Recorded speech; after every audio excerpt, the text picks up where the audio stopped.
Alright guys, welcome to the World of Wrestling Show. I'm your host, as always, Jake Randy, and tonight we talk Monday Night Raw, March 26, 2018. Let's jump right into it, guys. Without further ado, let's get right into the Raw review. Let's do it.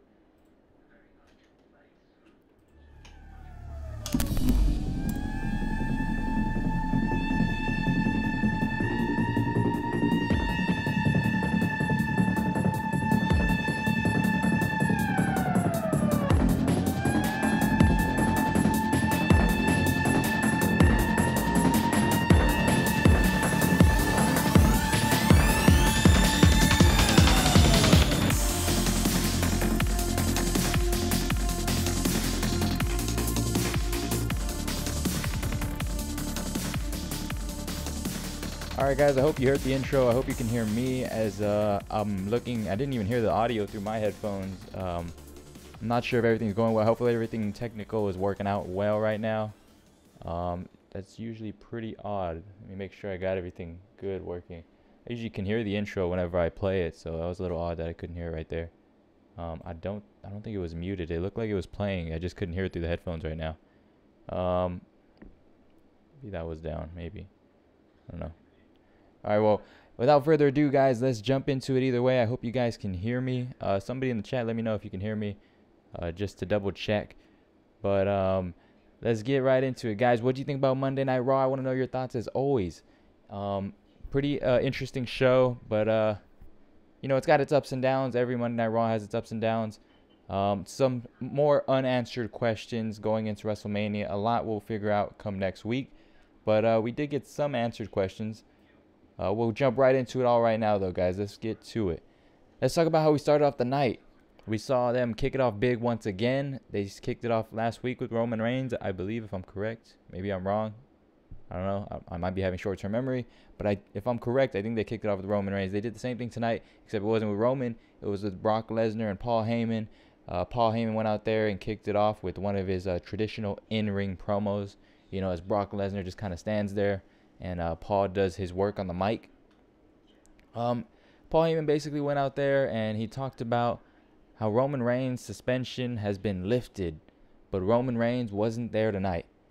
And he talked about his family dynasty. He talked about how they raised him to be a fighter, a winner, a Samoan badass, but they didn't train him to be a man. Because if he was a man, he would show up there tonight and face Brock Lesnar face to face. This kind of led into the commentators, not the commentators. This led to Roman Reigns showing up in the crowd. You know, he showed up just like he said he would every night. He'll be there for Monday Night Raw. He'll be there every week before the main event of WrestleMania, and he did that. He showed up in the crowd. He approached Brock Lesnar. He didn't actually approach him. He pulled out a steel chair. And immediately the commentators jumped on it that Roman Reigns isn't 100%, that he was limping or something, that he's still selling the injuries of last week, the beating he took from Brock Lesnar. So then we saw Roman Reigns pull out a steel chair and try to hit Brock Lesnar with it, but Brock came at him with a heavy-ass clothesline and rocked him. And then Roman would run at Brock Lesnar and get the advantage. He would run Brock Lesnar into the steel ring post. And yeah, Roman Reigns would get the upper hand for a couple of seconds, but then Brock Lesnar would take over. And once Brock Lesnar took over again, it was chaos for Brock Lesnar. Brock Lesnar just killed Roman Reigns again tonight, getting the upper hand, coming towards Mania. Of course, the commentators, like I said, were selling it that Roman Reigns isn't 100% ready. He wasn't 100%. He was still selling the injuries from last week. But Brock Lesnar standing tall at the end of the night. He actually went back in the ring after delivering a chair shot, a couple of chair shots, and then he delivered steel steps into Roman Reigns on the outside, and then he went back into the ring and he F5'd Roman Reigns on the steel steps. So Roman Reigns was laid out, like I said. There's an image right here of Brock Lesnar standing tall. You know, Brock Lesnar is really being built up going towards Mania to look really strong. Roman Reigns getting beat down at each time he gets in the ring with Brock Lesnar. I would imagine that it's going to be the opposite, come WrestleMania. I'm sure Roman's going to sell for Brock. And that's one thing I noticed about Roman Reigns. He really did sell well. He does sell a good ass kicking by Brock Lesnar, man. He really puts his body on the line during those fights. And I see come Mania, it's probably going to be like what we saw at WrestleMania 31, I think, where, Roman was getting the crap beat out of him. There was some blood and stuff. I know there's been some, like, regulations and stuff that I forgot what it was. It was a couple weeks ago. They were stating, like, in New Orleans, they're, like, banning blood and stuff. So it was a bit of an odd situation, like, approaching WrestleMania. Are we going to be able to see blood at Mania? What happens if it's an accident? Do they get fined? But I would hope we see blood, because in this match especially, because if it's anything like WrestleMania 31, they had a pretty decent match where, Brock Lesnar was beating the crap out of Roman Reigns, and then Roman Reigns was beating the crap out of Brock Lesnar. I think we're going to kind of see something like that come WrestleMania 34. I'm sure Brock's going to look pretty strong, and Roman Reigns will eventually get the upper hand. But yeah, like I said, tonight, Brock Lesnar got the upper hand. We still got 1 week till Mania, so I'm sure these two will be there. I could imagine that they'll be there next week. In my opinion, he sold well for Braun, too. He's pretty good at taking a beating. He really is good at taking a beating. And yeah, that's one thing. I mean, Cena's another person Cena kind of oversells sometimes. He's always around the ring. I know there's a bunch of people that would call Cena sleeping and stuff. But yeah, I think Roman's better at selling than Cena. He really can take a beating. He does have that, like, that John Cena type of Superman role where he kind of eventually gets that momentum and then does the signature moves, gets the win. But yeah, he's a good seller, man. What else? Yeah, so basically, like I said, Brock Lesnar got the upper hand tonight. We got 1 more week till Mania. I'm not sure what they're going to do with them next week. Maybe Roman gets the upper hand. I don't know, but I don't know if they're going to have... They're probably just going to have an all-out brawl. Maybe they'll have all the superstars kind of set them apart and stuff like that. I know they've done that in the past. I could imagine them doing something like that. I don't know if they even advertise them, though, for next week. I know they advertise a couple of things for next week, which I'll get into a little bit later, but I don't know what they're going to do with them. But we'll see. We'll go leading up 1 more week till Mania. The feud's pretty interesting to me, guys. I think this is a lot better than last time because there's actually a story being built here. We had Roman Reigns with that whole... It started off with the whole shoot promo. Some people were saying it was scripted or whatever. It was work. It was a work. But it's still very interesting, man. A lot more interesting than the last time these two fought at Mania, because I think it was like last time they just, Roman won the Royal Rumble, if I'm correct. I think he won the Royal Rumble, and then they had the match at Mania, but it was more, and then they had that weird situation where they were fighting over the title, kind of having a tug of war thing. But this is more interesting. It has more of a storyline to it. As Roman was talking about Brock being a bitch and he's not showing up, and then we see Brock actually come out and he starts beating the crap out of Roman Reigns. So I guess Roman Reigns looking more like the bitch now, but so it's pretty interesting, man. I just when I compare it to WrestleMania 31, I think this one's a lot more interesting, and I'm a lot more excited for this match than the one back in 31.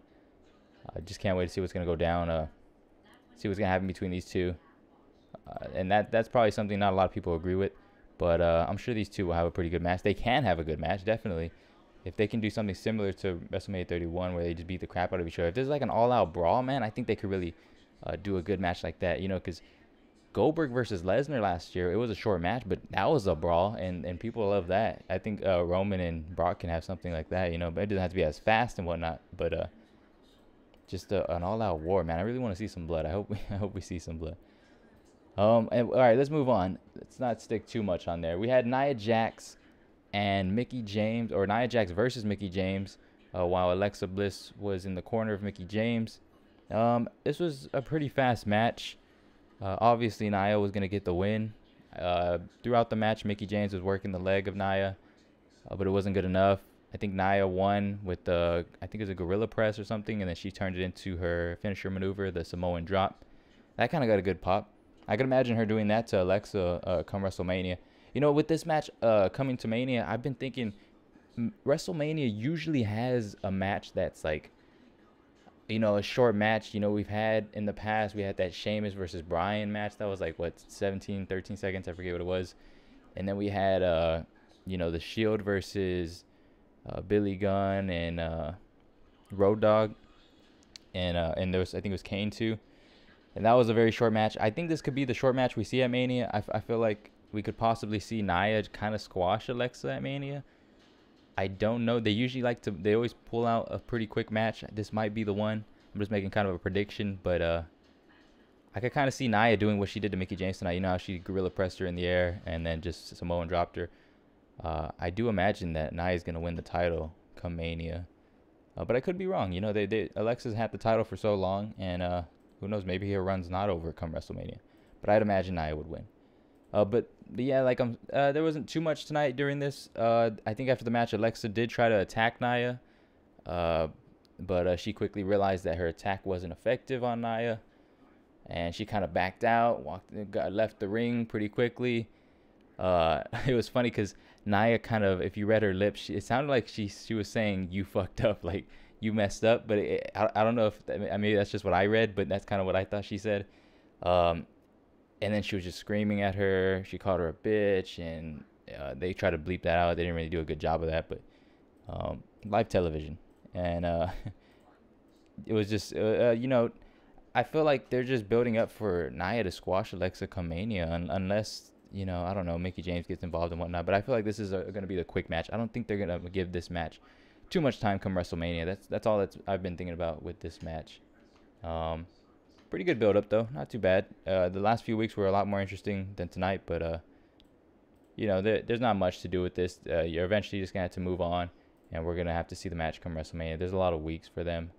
Yeah, this is one of those feuds that didn't exactly need that many weeks to build up towards. What else did we have?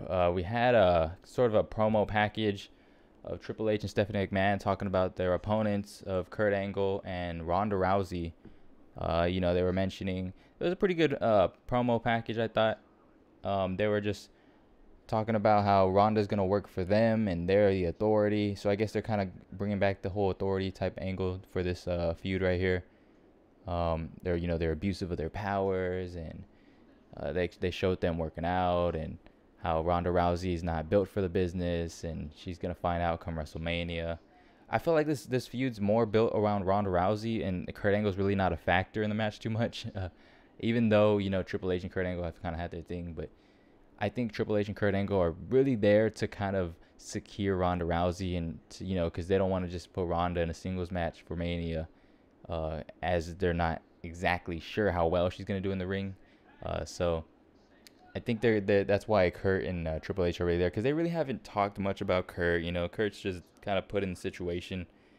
He's not a big factor in it. Ronda Rousey is obviously the main focus right there. So that happened, and then we had this was a pretty sad moment for me, man. Someone who's been watching 205 Live in their tournament, I saw Cedric Alexander. He had his entrance tonight. He came out tonight, and this is pretty surprising because usually they don't do the whole 205 Live superstars on Raw anymore. But I understand why they did it, because of the build up towards WrestleMania. If you haven't been watching 205 Live, Cedric Alexander and Mustafa Ali will compete for the vacant Cruiserweight Championship, as they both made it to the finals in the tournament, which will take place at WrestleMania. Probably the pre-show. Hopefully not. I don't know. Hopefully it makes the DVD, right? For whatever happened last time between Neville and crap. Already forgetting names. Damn it. But forgot his name. Anyways, but man, Cedric Alexander, man, comes out to a dead silent crowd. The reaction from Cleveland was just complete silence. He got on the steel steps and tried to do his signature, you know, hype up the crowd and whatnot, but the crowd was just dead, man. They really don't care, and you know, you can't blame the fans. It really comes down to the company. I'm not gonna be one of those persons that say, you know, wow, those fans suck, they should be cheering. But you know, it was just dead silence. It kind of shows you how 205 Live is doing. It's a good show, man. Well, the tournament's been great ever since they've had Drake Maverick, who was actually on commentary during this match. The show's gotten better. The in-ring's always been good. It just never got the right attention. You know, a lot of the casuals don't watch it. They don't care for it. It's on the WWE Network after SmackDown. You know, and first of all, not a lot of people even watch SmackDown, so it's not as big as Raw. So then to follow it up, and not only that, but it's after the Mixed Match Challenge. So then you have to watch the Mixed Match Challenge and then the 205 Live tournament and whatnot. So it makes sense why they're not getting acknowledged enough by the fans and whatnot, why it was kind of dead silent tonight. I'm sure in different arenas it would be different reaction, but Man, for them, they were just, well, for Cedric, it was just quiet. They didn't even give Mustafa Ali, TJP, and Drew Gulak entrances tonight. I think it cut out to a commercial break after Cedric Alexander's entrance, and then we just began the match, which was a very short match. They didn't even give them time to compete in the ring much. This was all just leading to the stare down between Mustafa Ali and Cedric Alexander, because like I said, they're going to compete. They had Drake Maverick, the GM of 205 Live, on commentary, kind of building up that these two are going to fight at WrestleMania for the vacant title. But yeah, like I said, man, the crowd just didn't seem very into it. Seemed like a lot of people were going into the concession stands during this match. But yeah, I mean, if you've watched 205 Live, guys, like I've been suggesting over the couple of weeks, you would, I think, appreciate this match more. But maybe at WrestleMania they'll get a bigger fan reaction. I'm sure they will. You know, there's a lot more fans there, so there's a lot of different more reaction and stuff. These two I think are gonna kill it at WrestleMania. They can have a great match with considering the right amount of time, like I've said in the past. On the right card. You know, there was one year, I think it was the year that I actually went to WrestleMania, where they had Ryback versus who was it, Kalisto at WrestleMania, and the fans weren't even in the building yet, and they were already having this match on the pre-show, so of course they didn't get a good reaction. I was just lucky to get into the building that time, and it was just nobody in the whole building yet. I mean, there were some people, but they were still coming in, and that was, let's see, I don't really watch much of 205 Live. Would you say the storylines will get there? Dude, yeah, definitely lately. In the past, not so much. But ever since they brought in like the whole Drake Maverick, and they've tried to change things up a bit. Drew Gulak has gotten more serious. Mustafa Ali has been given more time. The whole tournament's been really interesting. It's more of like, it's pretty good storyline, but it's more of in-ring, I guess, action, you'd say. So if you're more of a like in-ring wrestling fan, or if you like both, I mean, you can like both, obviously, the story and in the in-ring, but the in-ring competition's great. The storyline, it's really just about who's gonna make it to the top right now, who's gonna get to the vacant cruiserweight championship, and it's really been interesting to me. They've been pulling out a lot of different maneuvers you wouldn't see on like Monday Night Raw and SmackDown Live, so it's pretty interesting. But it makes sense. I understand that you don't get to watch 205 Live much. Not a lot of people that I know either, and sometimes I miss it too, so I have to just watch the playback. But it makes sense why a lot of people like tonight wouldn't react to Cedric Alexander, so I'm not gonna go and bash the fans or anything. But to answer your question, yeah, man, 205 Live's been pretty good. It's definitely kept me interested, tuning in after every week, and I'm interested to see the match at WrestleMania. I just hope they get put on a good spot on the card. But after that segment, we had Miz TV, and at the moment I saw, all right, I think I'll go ahead and get back into it. I wasn't the biggest fan of the Enzo stuff, and yeah, man, the Enzo stuff was that drove me away too. For a moment, I stopped watching 205 Live. It really took a while to get back in. The second I found out that they were changing things up, the second I found out that like Triple H was gonna start getting more control over 205 Live, and they were bringing in this new GM, and then there was gonna be this 205 Live tournament. And I had seen the 205 Live Classic, or the Cruiserweight Classic tournament in NXT. So I knew things were going to be changing. And yeah, Enzo Amore wasn't really good for 205 Live, man. He brought down the show a lot. And but it's been more interesting now. So then we got Miz TV, man. The second I saw Miz TV, as they were showing it on the show with the graphic, that it was coming up after the commercial break, I kind of like, almost in my head, I sighed, like, oh man, they're doing this again. You know, this is what it's been, this whole feud between Seth, Miz, and Balor. You know, they're going to do another Miz TV. They're in the ring. They're going to cut promos to each other. It was kind of interesting. I think it was more interesting this week. They kind of put a twist on it. They swerved everyone, I think. The Miz came out, and he was playing a good heel. He was talking, the crowd was chanting, because this is Cleveland, Ohio. This is where the Miz's hometown. This is where he's from. So they're chanting, "Welcome home." And the Miz played a good heel role by saying, "I'm from Cali." You know, he's moved to Cali now, so I think he played a good heel role tonight. As always, you know, the Miz is pretty good. He's got the experience. He was a host on an MTV show one time, and he's so good on the mic. That's one of his hot spots in WWE. He went on to point out that the Miz Taraj hadn't been helping him out in the past few weeks. Bo Dallas and Curtis Axel, you know, the Miz Taraj, they kind of responded by saying they've been doing their best. And the Miz said, if this is y'all's best, then I wouldn't have picked you. If I would have known that, I wouldn't have picked you guys up to be a part of my team, and I could just have Bo Dallas back in catering, talking about Bo leaving or something, so kind of like a shoot type promo towards Bo Dallas. And I thought that was really interesting. That was good right there.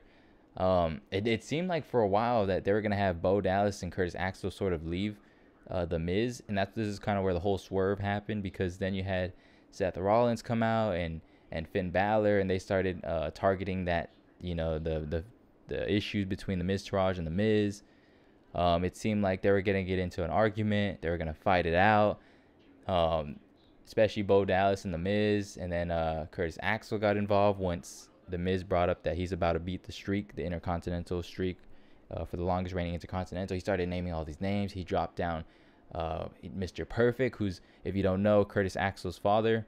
And that kind of made Curtis Axel mad.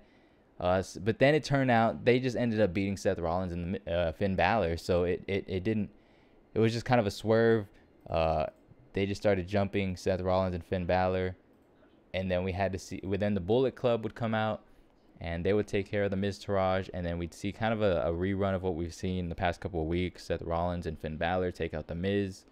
And then Finn Balor would take out Seth Rollins tonight, and he'd pick up the Intercontinental Championship in the middle of the ring and hold it up in the air. My first thought with this segment, after this segment, is, the Miz has been getting beat up a lot, and my prediction from the beginning of this feud has been that the Miz is going to retain at WrestleMania. I could be wrong, but I'd imagine that he's been getting beat up every week on Monday Night Raw. I'd imagine he finds some way to retain at WrestleMania. He goes on to talk about he's going to be the greatest Intercontinental Champion.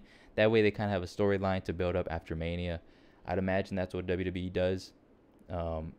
Like I said, he's never really gotten the upper hand in this feud lately.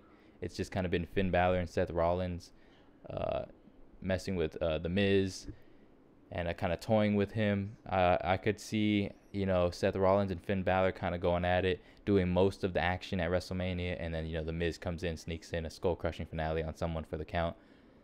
I think the Miz could possibly win at WrestleMania. I really think he does. That's my opinion right there. Some early WrestleMania predictions. But what else went down? We had Asuka in a very squash match. Asuka was facing some newbie, jobber, whatever you want to call them. This girl named Jamie Frost. I actually tweeted about this on my Twitter because I don't know who this girl is. I'm not sure if she's like an independent wrestler and they kind of just pulled her up to the show for tonight. But she did pretty well on the mic. She seemed like she was really comfortable being on TV, especially a lot of these rookies and these jobbers they bring in just to sell or just to make the other person look strong. They usually are more shy. This person right here, Jamie Frost, whatever her real name is, I'm not sure if she's familiar. Like I said, I'm not sure if she's an independent wrestler or what, but she did pretty good on the mic, I thought. Even though it was just a quick squash match, man. If you went to the restroom or something, or you want to go make yourself a damn sandwich, you would have missed this match because this lasted 10 seconds? I don't know. I think she went in the ring, they rang the bell, Asuka gave her a kick to the face. That was it. 1, 2, 3. Yeah, you could have easily missed that match. Not a lot for Asuka. I'm not sure why she's on Raw, really. I guess sort of to build up the whole Charlotte versus Asuka thing. But, she could just stay on SmackDown if there's not going to be much for her on Raw. But I'm sure she'll probably stay on SmackDown after WrestleMania. Yeah, just kind of pointless match. Not really much to it. Just, I guess, building up Asuka and how she's unbeatable, her undefeated streak. What else do we have after that? Because that was very quick. We had Corey Graves talking about the Ultimate Deletion. They were kind of recapping. This was something interesting going into tonight because we saw the Ultimate Deletion last week. There were so many mixed reactions towards it. I didn't even know how to feel about it right after it. I don't even know if I still know how to feel about it. It was entertaining, but yet it wasn't something I really enjoyed. It was funny as hell, though. I kept laughing my ass off. That's for one. But they kind of recapped it tonight. Corey Graves was kind of defending it, and Michael Cole was kind of downgrading it again, because I guess he got a lot of feedback after his words on Raw last week, where he was kind of oh, we're about to watch the Ultimate Deletion. Here we go, kind of in a downgrading manner. But so Michael Cole's still not impressed by this whole feud. They had a backstage segment of Matt Hardy talking, saying that he'll delete anyone else that gets in his way, and this led to the Matt Hardy or the Woken Hardy being a part of the Andre the Giant Memorial Battle Royale. So it's official. That's where Woken Hardy will be. I don't know what that means for Bray Wyatt. I don't know if he's going to come in repackaged. That's been another, like, a lot of talk in the WWE universe. What's going to happen to Bray Wyatt? Is he going to come back repackaged? Is he going to come back the same? When is he going to come back? Is Bray Wyatt done? I don't know. I don't know what they're going to do. But seeing that they didn't really give Woken Hardy too much time and they're throwing him in the Andre the Giant Memorial Battle Royale kind of makes me wonder, like, did Vince like it? Because that was my big question, man, did Vince like the Ultimate Deletion? Was Vince, like, pissed off? Was he furious about it? I haven't heard much of any backstage, like, word on this, but knowing that Woken Hardy's going to be on the pre-show, or I'm pretty sure it's going to be on the pre-show, maybe it's not, the Andre the Giant Memorial Battle Royale, which is known to not be a great spot on the WrestleMania card. I mean, I guess you'd say not being on the WrestleMania card at all is the worst spot, but it's almost hard to not be on the WrestleMania card nowadays with the whole Andre the Giant Memorial Battle Royale. So that's almost like the lowest spot you could be on WrestleMania. They're kind of not a good sign for Woken Hardy, in my opinion, but I could be wrong. Maybe till after Mania is when they'll start pushing him again and stuff. Not only that, but we got the women's Battle Royale, which was changed from the Fabulous Moolah recently to the women's Battle Royale at WrestleMania. They announced some superstars. We got Becky Lynch, Sarah Logan, Ruby Riott, Liv Morgan, Sasha Banks, which is really interesting. I'll get to that. Natalya, and Naomi. So the interesting thing was with Sasha Banks, they announced, and even on commentary, they said even Bayley was a part of the women's battle royale, even though they didn't show her on the image or the graphic. That was kind of interesting because that threw me off. Like, I was like, wait a minute. I thought they were building a Bayley versus Sasha thing going at Mania. I'm not sure if that's the case because after this segment aired, or after they announced the whole women's battle royale, they kind of showed the graphic. We had a backstage segment between Bayley and Sasha Banks. Not the greatest acting in my opinion of the two, but these two are more like in the ring, I think, better than on the mic sometimes. But they discussed their issues between one another. Bayley told Sasha all she cares about is herself. And Sasha said, yeah, I'm the legit boss. That's all I need to care about. That's why I'm a 4-time women's champ. And then that led to Bayley saying, well, how long have you held that women's championship? Because it's no secret that every time Sasha Banks wins the women's championship, she loses it shortly after. I think her last win, or her last time holding the championship, was after SummerSlam when she beat Alexa Bliss. And it was, I think, less than 24 hours or something that she lost it. So she's kind of been made a parody ever since. As a Raw Women's Champion, she's kind of looked at as a parody. And Bayley kind of pointed that out. And that was the nail in the coffin right there. That led to Sasha beating the crap out of Bayley, kind of throwing her against the locker. And these two started going at it. This is kind of what I like, though, man. Instead of the whole... I was talking about this last week. You know how with a lot of these WrestleMania feuds, we see... superstars, they come to the ring, they cut a promo on a superstar, and then that superstar comes out and they cut a promo on them, and there you go, WrestleMania feud built, right? In my opinion, I was questioning the live stream yesterday. I was asking you guys, or not last Monday Night Raw. I think it was last Monday Night Raw. I was thinking to myself, what could they do? There's got to be other possible ways to build up feuds. Why do they just always have to go to the ring, cut a promo on someone, like I said, and then the other person comes out and they interrupt them? Their song comes on, they stare at each other, look at the WrestleMania sign. All right, it's set in stone, WrestleMania. This was more interesting to me. This caught my attention more. Having a backstage segment. Like, why don't we have backstage segments that much anymore? Like, it doesn't need to be those typical Renee Young interviews or anything. It's stuff like this, I miss this kind of stuff. I feel like we used to see this stuff more often. Yeah, this felt more authentic. It did. And we used to see this, I think, a lot back then. And this is what I kind of miss a lot. There's a lot I missed back then, like Pyro for one, and Blood, but but especially this stuff right here, because this seems more realistic. Like Gundam said in the chat, it seems more authentic.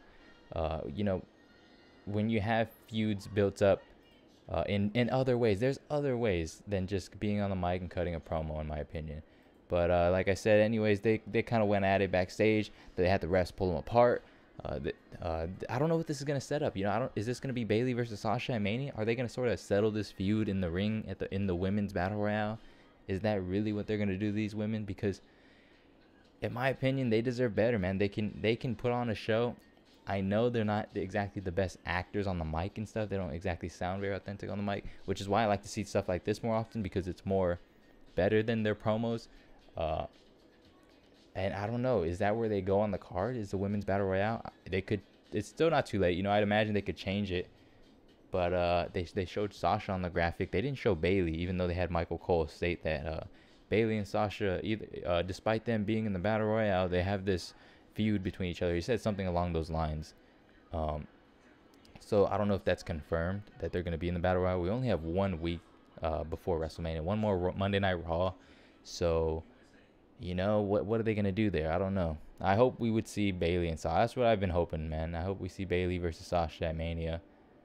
Even if it's on the pre-show, man. I just want to see them get some time. You know, this feud's been built up for so long. Why are you just going to throw it to waste in a battle royale that probably isn't going to be that memorable? I'm not going to say that, because it is going to be memorable. It's the first ever women's one. So, of course, the first one will always be memorable. But, you know, if it's anything like the Guys Memorial Battle Royale, we know it's not going to be exactly that rewarding, to say the least, because what do they get out of winning this? It's not exactly the place for them to settle it. I think their fan reactions kind of sealed their fate. I don't think the fans were into it enough for Vince to pull the trigger. You might be right there, man. You might be right. That is true. The fans haven't been that much into it. All those segments they've had in the ring, the fans kind of... actually, now that you're mentioning it, I'm really thinking back to all of them. And yeah, the fans really weren't into it.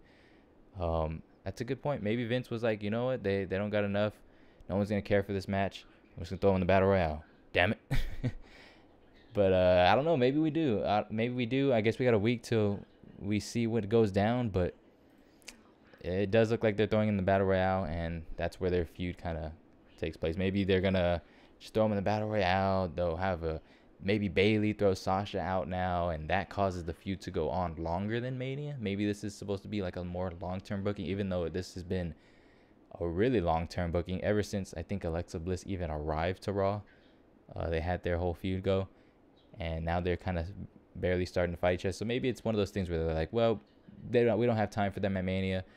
We'll put them in the Battle Royale, and then we'll have them feud post-WrestleMania.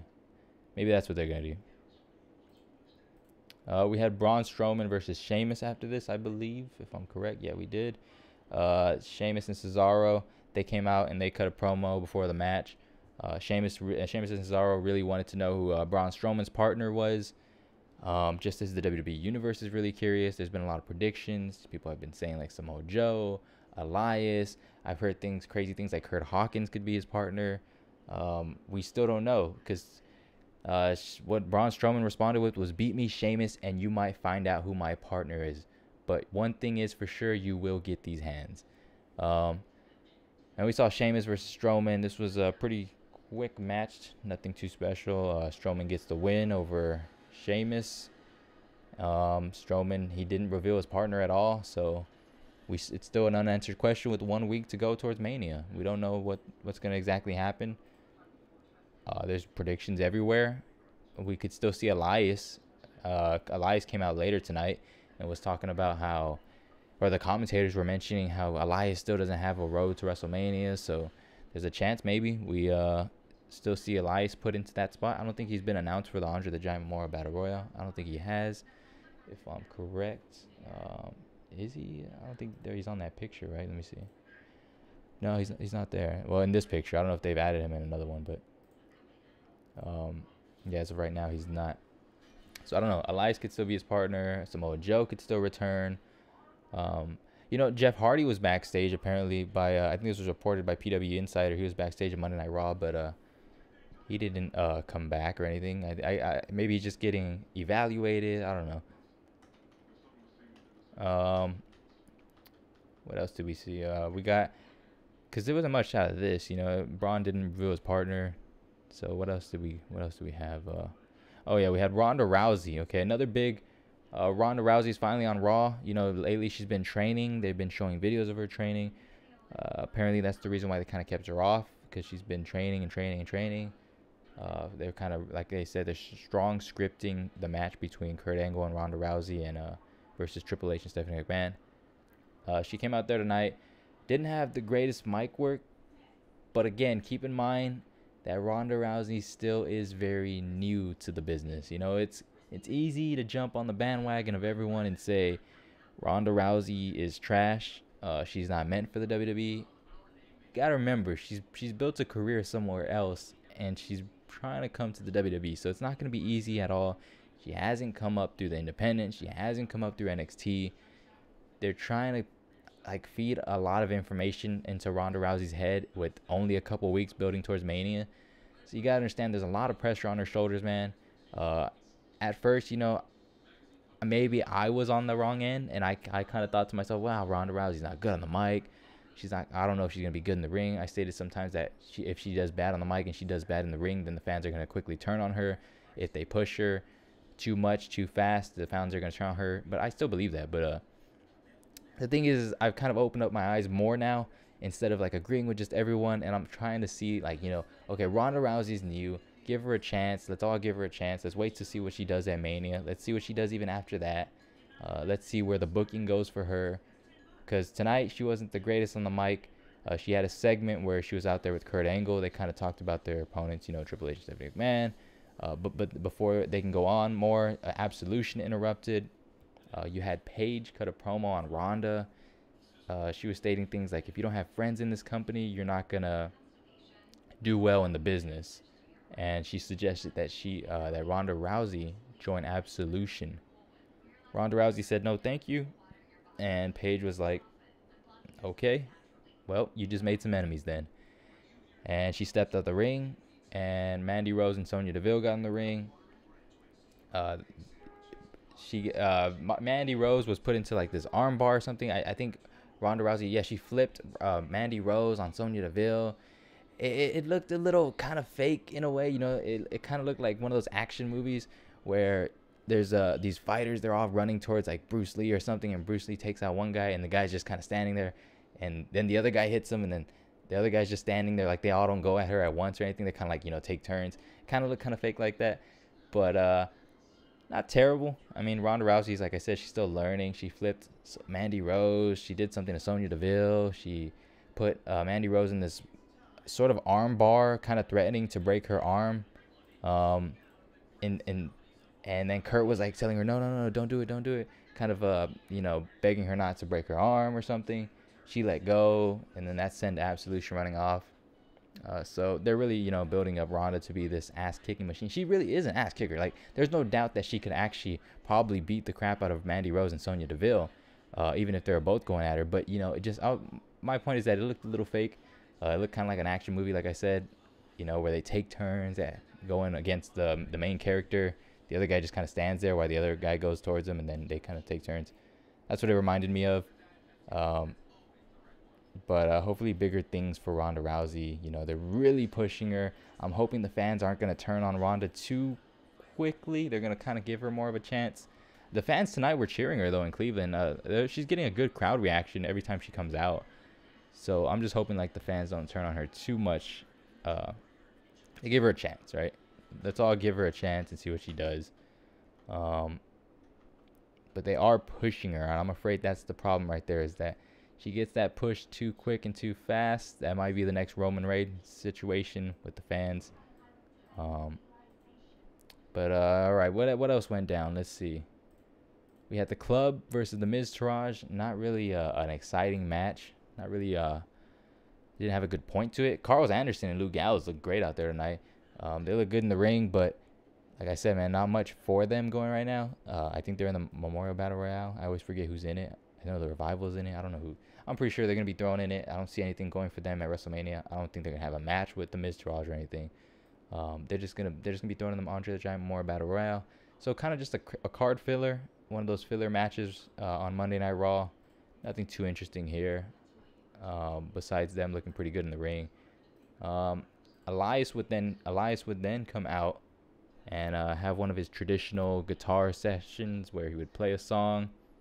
He was talking crap about Cleveland and their sports teams, their terrible Cleveland Browns, LeBron James leaving the Cleveland Cavaliers, kind of just talking down on Cleveland, and this led to another kind of pointless match. Rhino versus Elias, not exactly the most entertaining. Elias picked up the win pretty quick, and then he took out Heath Slater quick too. This basically, I think, was only there for the commentators to state that, Elias has nothing for WrestleMania. So that's what really got me thinking more. Like, okay, Elias doesn't have anything going for Mania. They're obviously not saying he's a part of the Andre the Giant Memorial Battle Royal. You would think they would announce that already, unless they're waiting for next week to announce that or something. But I honestly think we're going to see Braun Strowman and Elias come Mania. And I don't know if we're going to see Braun Strowman announce that next week. Do you think, is there a chance Braun Strowman doesn't even announce a partner until Mania? Like, that's what I was thinking. Like, they're really pushing this. I don't know if this is going to be revealed next week, but maybe it is. I don't know. I'm not sure how they're going to go about the whole situation. I know I heard people say, like, he could sort of force Elias to be his tag team partner, since in the past few weeks he just beat him up, threw a piano on him, beat him up with a big-ass guitar. I could imagine in some way he could sort of force him to be his partner. That'd be kind of a funny situation. I imagine Braun's going to win the tag team titles either way, even if he goes out there solo. I'd imagine that's a WrestleMania moment they're looking for. What else went down? I can't really go lower than this on my notes. Was this the last thing that took place before Cena and Kane? I think it was. Yeah, okay, well then, the main event, man, Cena versus Kane, no disqualification match. This got me thinking, like, instantly. Okay, Cena versus Kane is the main event of Monday Night Raw. And that got me thinking, I can see his partner, hold on, before we get, I can see his partner just showing up to a Mania, just keep it a surprise. That's what I'm thinking. Like, is that what they're going to do? They're going to have a WrestleMania moment at WrestleMania. Sheamus and Cesaro maybe cut a promo in the ring and be like, all right, Braun, it's WrestleMania and you still have no partner. And then, Braun can say, I got a partner, And then out comes whoever. It could be, for all I know, it could be James Ellsworth, like, freaking randomly out of nowhere. He could make his in-ring return at Mania and kind of have a short contract with the WWE. I don't know how silly they'll go with this segment or anything. It's somewhat a little silly with Braun already beating Sheamus and Cesaro. It doesn't really make the tag team championships look that strong. But I don't know. WWE does some crazy stuff sometimes. Sometimes you just gotta accept it and move on. Cena versus Kane, that was the main event. Like I said, this really got me thinking, man. It's the main event. Do we see Undertaker? Because I've been thinking, I even tweeted about this earlier on the World of Wrestling Show's Twitter, and I was talking about how before it even got to this match, if Kane versus Cena is the main event, I think we see Undertaker, or at least a signal, a lightning bolt or something, Undertaker's bell toll, something that signals that Undertaker is either accepting or that the Undertaker's there and he's listening. I don't know. That wasn't the case at all. Cena versus Kane was a no disqualification match. They sort of battled throughout the ring. We saw them get a steel barricade involved. They had the steel steps, steel chairs. They put out 2 tables. I think Kane put Cena through a table in the corner. It ended with Cena picking up Kane and AAing him through the table for the 1, 2, 3. But during the match, Cena mocked Undertaker. He did the whole slit his throat thing. He did the sit up. He even slit his throat at the end of the show. Trying to aggravate, as the commentators were saying, the Undertaker. But we didn't see the Undertaker, man. Cena cut a promo at the end of the match. Once again, kind of a rerun of what we've seen in the past few weeks, talking about how he's a coward. The fans want this. Listen to them. They're chanting, yes, yes, yes. They're chanting, we want Taker. They're chanting, do something. A lot of build-up. But you know what? I did kind of, my prediction still has been, like, that he was going to show up the week before Mania. Because, when they built up this match, it was Kane versus Cena. I felt like that was just kind of a filler for now. But it looks like, well, there's only 1 week. The Undertaker has to show up, right? He's not going to show up at Mania. I don't think they... You think they do that? You think they they'd really hold up Undertaker all the way to Mania? That's one of their, like, biggest matches, That's one of their biggest draws. You would think that, the Undertaker is going to have to show up next week on Raw so that they can build up towards it. How big of a twist would it be? It would make no sense at all. But what if you had someone like Goldberg just answer Cena's challenge instead of the Undertaker? What if something like that went down? That'd be kind of very odd. Yeah, it was kind of anticlimactic. I was hoping to get some progression on this story. Yeah, it's kind of a repeat of what we got last week and the week before, and probably the week before that too. You know, that's kind of how it is with a lot of the Undertaker's feuds come WrestleMania in the past years. There was the whole Bray Wyatt scenario where Bray was taking control of the feud, where he was cutting promos all the way till Mania, and I think it was like the Mania before, or the Raw before Mania, where the Undertaker came out. Same thing with Brock Lesnar. You had Paul Heyman carry the whole thing. Sometimes Brock Lesnar wasn't even there. You had Paul Heyman kind of cut promos. You know, I'm just kind of thinking maybe I think it goes way back to even CM Punk versus Undertaker, where CM Punk was on Raw cutting promos. A lot of Undertaker's feuds have been like this in the past, now that I'm thinking about it. But I think we have to see Undertaker make his appearance on Monday Night Raw next week, because I don't imagine him not showing up. Like, why would he not show up? It makes sense. Next week is the final week before Mania, so we just have to wait and see. Does Cena show up on SmackDown? I don't know if he does, right? He has in the past, but I don't know if Cena's gonna show up on SmackDown tomorrow. Even if he did, I don't think they're gonna. Yeah, they're not gonna have Undertaker probably show up on SmackDown. They're probably gonna hold it to Raw. He even had Cena say something like, "You have 1 week, Undertaker, to make up your mind. I want to answer yes or no. Silence isn't an answer." So yeah, well, I mean that's it, man, for tonight. Unless I'm missing anything, like I said, tonight wasn't the greatest Monday Night Raw. We got one more build up towards Mania. I hope they really give us a good show for the go home show for Mania, because if they really want a lot of people to focus on Mania, I mean, WrestleMania is looking great already right now. I mean, the card is looking stacked. I think the booking and the storyline is just kind of lacking in some feuds. Like I've said, I would like to see a lot more realism in the stuff they can do. They don't have to do the whole come out and cut promos all the time on one another, and that sets up their feud, because we've seen that kind of rinse and repeat. But I mean, that's all about it, man. I really thought we were gonna see Undertaker tonight. Once they announced, I didn't think we were gonna see him. Like I said, my prediction's been that Undertaker's gonna show up the last week before Mania. But once they announced, like, you know, well, they didn't announce it really. They just kind of, once you knew that Kane and Cena was the last thing, I was thinking, okay, Undertaker tonight, and then they can have Ronda Rousey main event Monday Night Raw the week before Mania or something, with the whole face-to-face thing, because that's another thing I missed out on right there.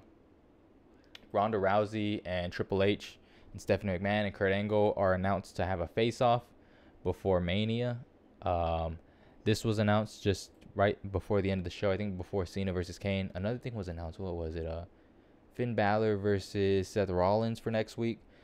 So there's some build-up towards the last week of Raw before Mania. But I guess we just wait till next week. I think that's where everything goes down. There's still a lot of questions to answer. Undertaker, is he accepting the challenge? Who the hell is Braun Strowman's partner? Are we going to figure that out? Or is that till WrestleMania? What the hell's going on with Sasha Banks and Bayley? Are they just going to be thrown in the Women's Battle Royale? What else is going on? Elias. What's Elias going to do? They sort of hinted that he doesn't have a WrestleMania spot. You know, and this whole Ronda Rousey, what's going to go down with them? Figure out that. That's about it, guys, for tonight. I think that's it. I think I've said everything that went down tonight. Let me guys know, as always, what you thought about Monday Night Raw. What was your overall opinion on it?